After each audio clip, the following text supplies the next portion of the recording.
Hi, I'm Jo Erickson, host and producer of the podcast Systemic from Colorado Public Radio.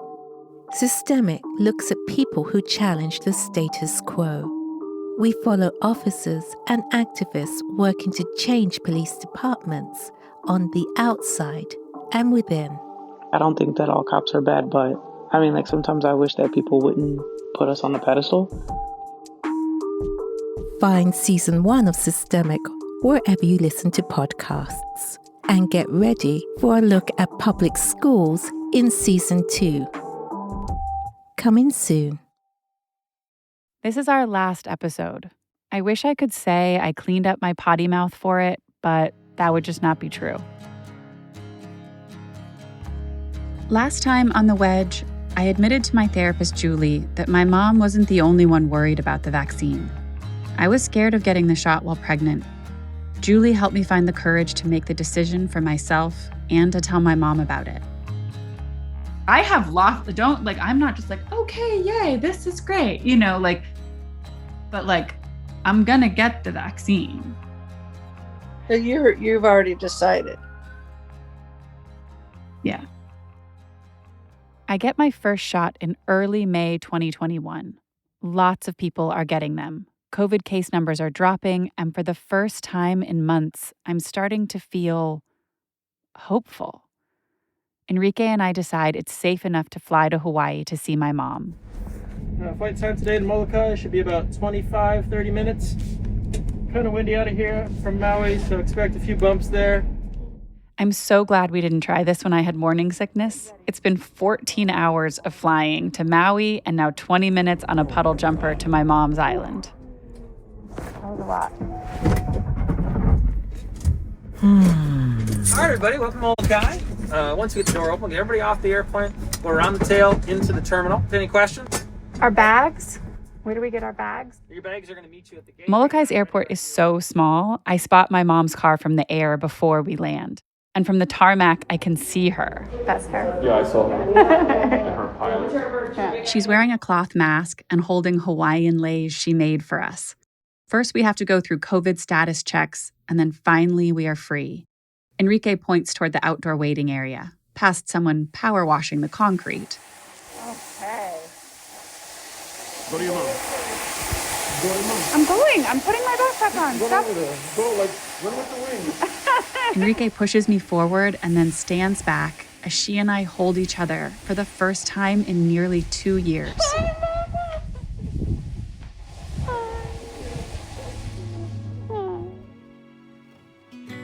Welcome to The Wedge, a podcast from Spaceship Media, presented by Colorado Public Radio. I'm Erica Anderson. This is me and my mom having one of those conversations so many of us would rather avoid. Episode 6, an end and a beginning.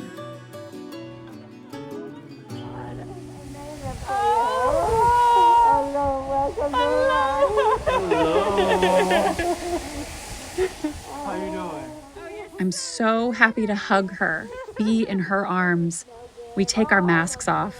We both cry. I forget our fights about COVID. I'm just grateful to see her and touch her after so many months of not seeing or touching her or almost anyone else. We practically float across the parking lot to her car. Babe, I can sit in the back. I have cheese and crackers. My mom brought ice water and food, of course, including a homemade blackberry raspberry pie, the exact pie I would request as a kid. Oh man, I'm gonna devour this pie, I'll tell you what. Yeah, you will. I feel like I can finally rest. My mom feels like home. My goodness. Hello. That was a journey. I know. You guys have been up since 10 o'clock my time last night. But as we turn on the radio and head off in her Honda Element, COVID comes into the conversation. We just can't escape it. The plane, there was the longest line. There was literally like 3 planes worth of people. They're doing second testing. Did they do a second test on you? On me. But Enrique didn't have to because, that was the I realize I was about to say, because he's fully vaccinated. But I don't want to talk about the vaccine or anything COVID right now and interrupt this reunion. I want to let the rest of the world feel as far away as possible. So I grab a fork that my mom brought and devour the pie. What are you eating over there? Pie. Who's I'm gonna have a bite. Yeah. And then I will. So we share can it go with to you. that house, but I don't have the food with me. This is all I have for food. Jeff has all the food. It's so lovely to be here, away from New York in tropical paradise. Enrique and I started dating just before COVID, so this is the first time he's met my mom. It's wonderful to just relax and be together. We swim in the ocean at empty beaches. I'm wearing a bikini and I catch her staring at my pregnant belly with tears in her eyes. We both laugh at how emotional we are. We hit church thrift stores for 50-cent onesies and comb the racks for vintage muumuus. Enrique wants to find one for his 92-year-old Dominican grandma. Are you going to another store? There's one more. Which one is that one?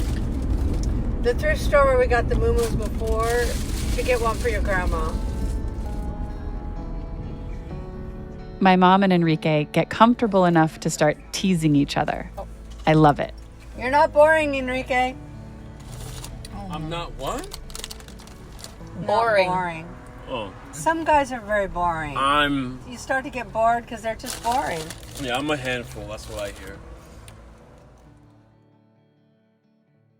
At home, my mom and I get to sing together while my stepdad, Jeff, plays the guitar.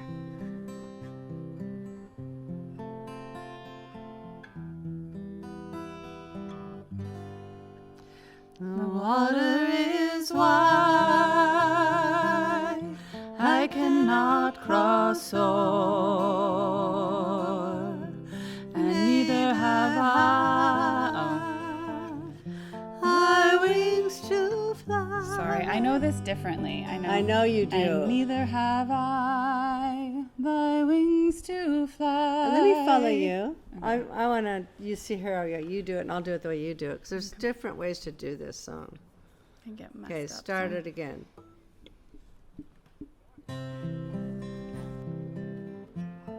Together, in person, I soak up her care. We don't argue. I remember how easy it is just to be with her. And after a few days of her cooking and her love, Enrique and I see how amazing it would be to have her with us in New York when the baby is born. Of course, there are details to work out, but I make it clear that I want to find a way for her to be at the birth.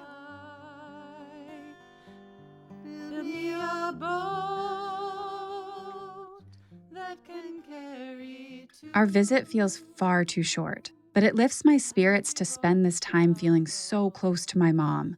I feel lighter knowing that our disagreement hasn't changed this and that she will be there to help me when I give birth. Even when we get back to New York, life looks bright. But by mid-July, the Delta variant of COVID has started to change things. After months of progress in dramatically slowing the spread of COVID, tonight, signs of trouble. The highly contagious Delta variant is now spreading fast in New York City, accounting for nearly half of all new COVID cases. Most new COVID cases are among people who are unvaccinated. I have both shots by now, so I feel pretty safe. But we're planning a baby shower, something I'm becoming increasingly stressed out about. Like, I don't give a shit about baby showers. Okay, I'm gonna backpedal on that. I do give a shit about this baby shower. So you just answered your own question about the baby But shower. I do care about, like, seeing these people. You know, like, this was a chance to, like, see people we haven't seen and, like, meet people that, like, I don't know your friends and, like... Since Enrique and I started dating right before the pandemic, we still haven't met a lot of each other's friends and family. But with COVID cases back on the rise, we're wondering if now is the right time. Soon people who are going to travel for the shower start to cancel. Then I realize not everyone we invited to the baby shower is vaccinated. We had assumed all of his family had already gotten their shots, but we were wrong. Enrique and I argue about what to do. This usually comes up when we're driving, in traffic. Like, your family that isn't vaccinated. There's only 3 people. I know. So there's 3 people. Literally, as of right now, we only can confirm that there's 3 people that are not vaccinated. You know, and we're, like, hanging out with them yesterday. And I was, like, in my face and I'm in his, and he gives me a big hug and kisses me on the cheek, and like, I didn't know he wasn't vaccinated. I'm worried that someone will get exposed to COVID at our party. And then somebody gets sick because we had to have a stupid baby shower so we could get some onesies. I think you can just go up here and take a left. I'm gonna loop around it so I don't have to hit this traffic up there. I'll just go around it. It's like, it's one thing if you don't want to get vaccinated, but then to like also not, you're going straight. Also not be like, oh, hey, this thing is dangerous. I'm a danger to people. We decide to have the party outside in a park. Some friends string paper flowers from the trees while others set out lawn games for the kids. Enrique's mom makes her famous Dominican pork with rice and beans. The adults sip on mimosas and White Claws, and kids run with cupcakes and bubbles in their hands. It turns out to be one of the best days. Enrique gets drunk off 2 hard seltzers, and I feast on gluten-free cake. I do keep my distance from unvaccinated family members. The party is lovely, but somewhere in the back of my head, I'm thinking, if my mom comes for the birth, I'm not going to be able to keep my distance from her. I don't know what to do. After the glow of the party wears off, this is all Enrique and I can talk about. Here we are, back in traffic. I'm honestly like, I love your mom. I'm not like mad at your mom. I just know that there will be restrictions for your mom. I just don't know how it's possible to do any of it with her. Like, I don't know how to do any of it safely. In Hawaii, our decision to have her with us for the birth felt so easy and free. Now everything feels sticky and more complicated. I've lost that centered connection I found when my mom and I were together in person. I try to explain it to Enrique.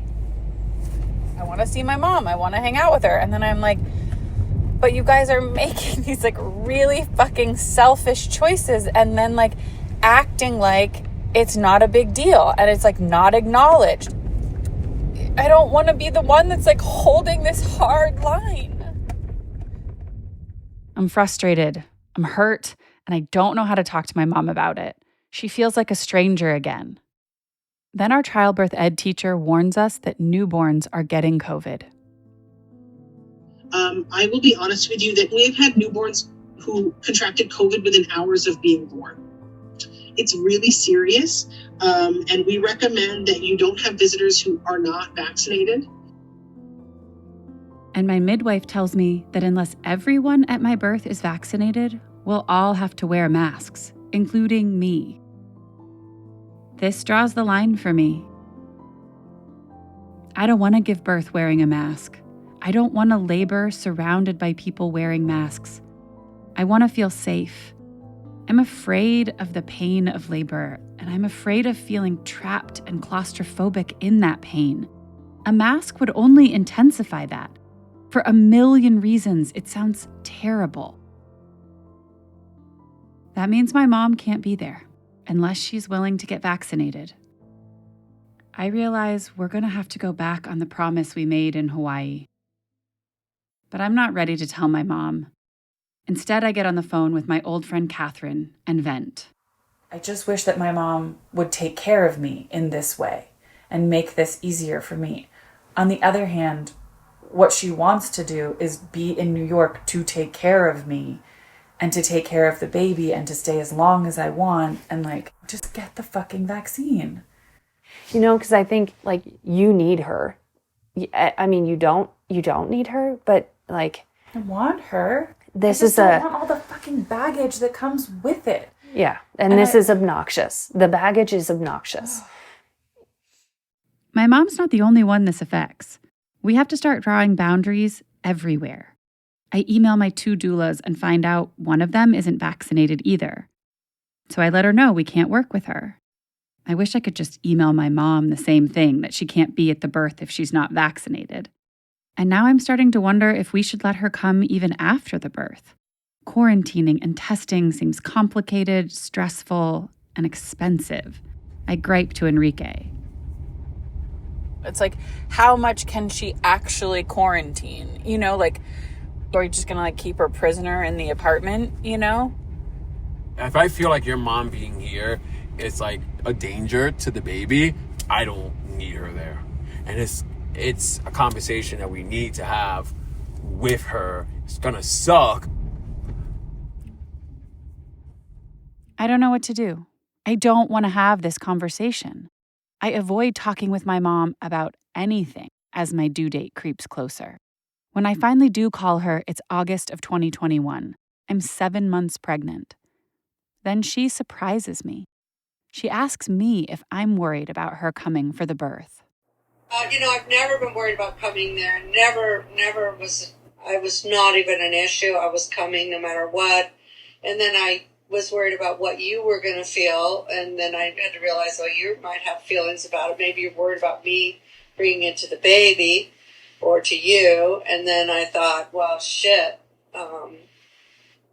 Then I got bummed because there's all these concerns. And I think they're going to go back to big lockdowns again. I know they are. And then I'm worried, well, what if I can't even go? I think that's... I tell her she's right. I've been worrying, wondering if there's any way we could make it safe for her to be here. I've been really stressed. I try to describe the chaos inside my head. My brain is going, tiki tiki, okay, tiki tiki tiki tiki tiki. Okay, so if she comes here, okay, so then maybe she could test and she could, quarantine for 3 to 5 days and we'll have these tests. But then she comes here and she stays here but then she's like a prisoner here because even if you get sick and you don't get like really, really sick, you can't stay here and be sick. And so then you have to go someplace else. And then who's going to take care of you? And then I just let loose. I tell her everything that I've been holding in. I know that you are not afraid of getting sick and dying, and I tell her how scared I am for her safety, but also how scared I am to give birth, recover, and figure out how to be a mom without her here. When I imagine like what I want after birth, it's like eating your soup and eating your pie and having you be around And then finally I tell her the bottom line. I've just been really scared to tell you this part that I talked with my midwives and they were like, okay, we need to talk about who's going to be at your birth and their vaccination status. And she's like, because our protocol now is that everyone has to be vaccinated in order for it to be safe for you to be at home. Otherwise, everybody has to mask and quarantine. And I was like, I really don't want to wear a mask while I give birth. And I don't want the people around me. Oh, he's really kicking. It's okay. It's okay. Grandma and I are just talking through stuff. But I'm sorry, I just sort of laid that all on you. I'm really glad you told me all that. That's what you need to do, is tell me the truth. Of course I wanted to be with you, but it's like right now it sounds like that's a no. It's obviously a no, because I'm sorry, but I won't. I'm not going to get the shot. I know. And I don't want that for you. Sorry that you might feel like, oh, that matters to me. My crazy beliefs matter more than your baby and you, but I just, no. So, that's off the table then. Yeah. I'm really sad about that. That makes me really sad. I'm sad too. I'm also relieved. And I'm impressed with my mom. I know how hard it was to hear she couldn't come. I think back over why we started this work, talking to each other about COVID. It was to understand, to respect, and to support each other better, even when we disagree fiercely. Maybe these months of painful talking are paying off. We stay close those last 2 months of my pregnancy. Then, on the 2nd of October, my son arrives, a week early. Surrounded by Enrique, my midwife, a doula, my cousin, and a dear friend, I labor for 26 hours, some of it in a giant birthing pool in my kitchen. At the very end, I squat on a birthing stool and Enrique holds me up from behind. I bring Benicio James into the world at 6:32 a.m. Oh, there we go. Yeah, that's a great. Oh, Angel, I love you. My mom is with me on a video call from Hawaii. Someone brings her on the iPad from room to room where I'm laboring. She's muted so she can sing and pray and howl with me. And in the end, that feels just right. Better, actually. Because of COVID, we don't have visitors for a month. And that month caring for ourselves is harder than I ever imagined. Sunshine. I have to wake up. I have to wake up. Benny is too sleepy to eat much at first. He doesn't gain weight. Can we see your little mouth? You gotta eat. My job is primal. I have to keep him alive. I worry all day that he's not eating enough. I'm awake late at night saying a prayer I know millions of mothers have said before me. Let him live. My mom gave birth 5 times and lost 2 of her children. I am touching that fear. Fear that in the end I think drives my mom's beliefs about COVID. If vaccines are something she feels as a threat, the way I worry about my low milk supply, I think I understand her a little bit more. A month after the birth, my mom flies to New York. She tests before she flies, she quarantines in an Airbnb nearby, and gets tested here multiple times. She holds Benny for the first time when he's 5 weeks old. Oh, so sleepy. Goodness sake. Oh, if you do that, you're going to eat. You're going to think you got jumping in there. We have a baby. We have a baby. We have a baby boy. Oh, we have a baby. Oh, we have a baby. Oh, we have a baby boy. Baby, baby.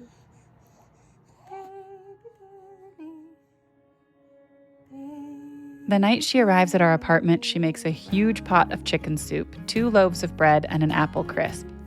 She stays for a month and she never stops cooking or baking. She sits with me and loves Benny with the same fierceness as I do. She helps me build my strength and confidence after weeks of panic. And we talk about Benny, of course, his future and ours. And we talk about what it was like to face our differences about COVID and the vaccine together. Late one night while I feed Benny in the other room, my mom records her own reflections about this experience. Man, I really wanted to be at that birth. I felt it was really important that I was there. Actually, when the midwife said I had to be vaccinated, I was like, are you fucking kidding me? I was so mad. Oh, I didn't know whether to be mad at her, mad at Erica. I thought if I had a negative test and all that stuff, and if I jumped through all those hoops to make them feel comfortable, that I could be here. So that was hard. I had to let go of that. It took me a little while. I finally let it go. I hadn't realized until I heard this tape later just how hard that had been for her when I'd laid down rules that said she couldn't come to New York for the birth. She didn't get mad. She comforted me. Then she spent hours on video during Benny's birth.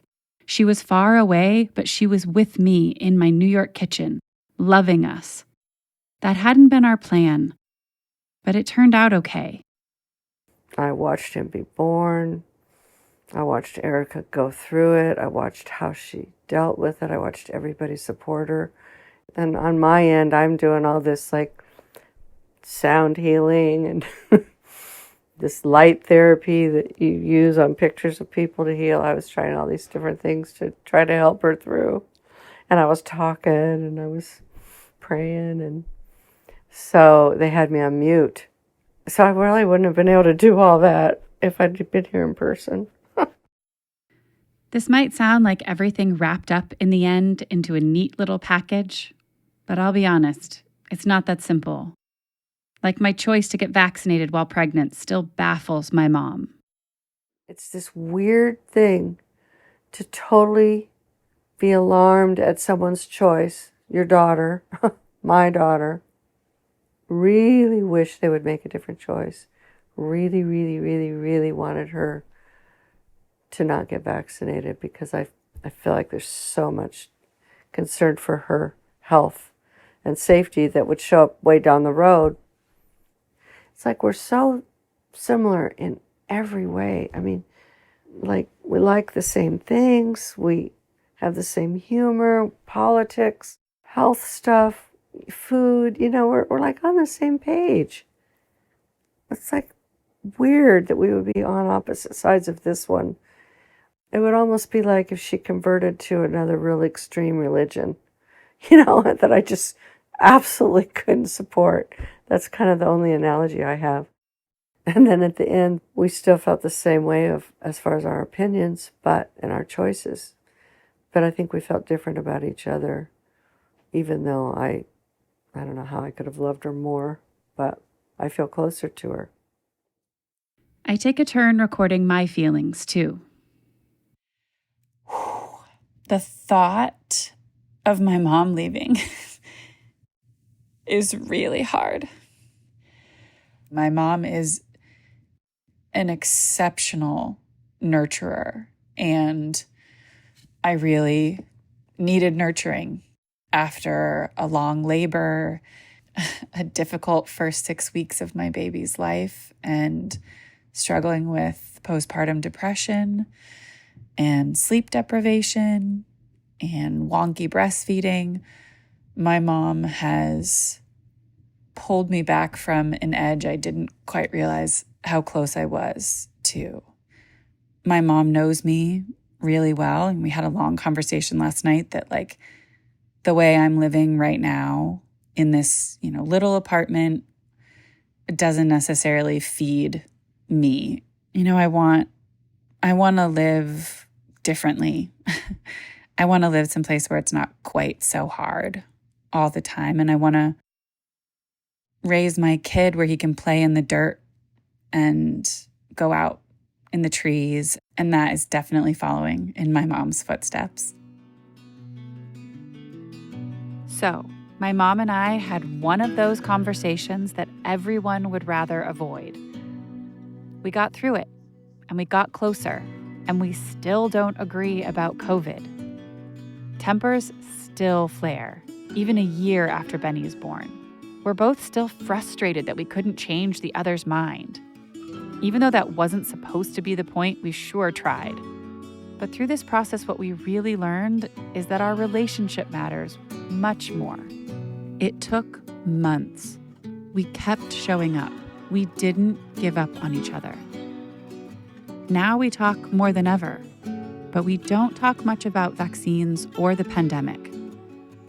I realize that in order to have a relationship with my mom, I can't treat her like a stand-in for all unvaccinated people. She just has to be my mom. As a journalist, I'm going to keep helping people get accurate information, but I'm going to quit battling my mom. I'll keep negotiating, sure, but battling, no. I'm lucky to have her love and nurturing. I am lucky to be her daughter. Benny is lucky to have her as his tutu. That is our story. Thank you for listening. Deepest thanks to my mom, Kini, for being open and willing to take this journey with me. It wasn't easy, and I love you even more for it. The Wedge is created by me, Erica Anderson, Maia Laperle, our lead producer, Emily Harris, our editor, and Eve Pearlman, our executive producer and founder of Spaceship Media, using journalism to bridge divides. Final mixes and sound design by our hero Josh Wilcox of Brooklyn Podcasting Studio, with help from Walter Nordquist. Thanks to the many other people who made these conversations possible, especially Dr. Julie Caldwell, Dr. Karen Landman, and Jonathan Jerry. Thanks to the city's Missing Them event for providing audio. And finally, huge thanks to Brad Turner, executive producer of Colorado Public Radio's Audio Innovation Studio, for helping us get the Wedge out into the world. For more information about Spaceship Media, go to spaceshipmedia.org or follow us on Twitter at spaceship_media. It's tough going in a world filled with mistrust. Spaceship Media's work relies on an enduring belief in the best of human nature. So go out, carefully, kindly, and with curiosity. And be brave. Thank you for listening.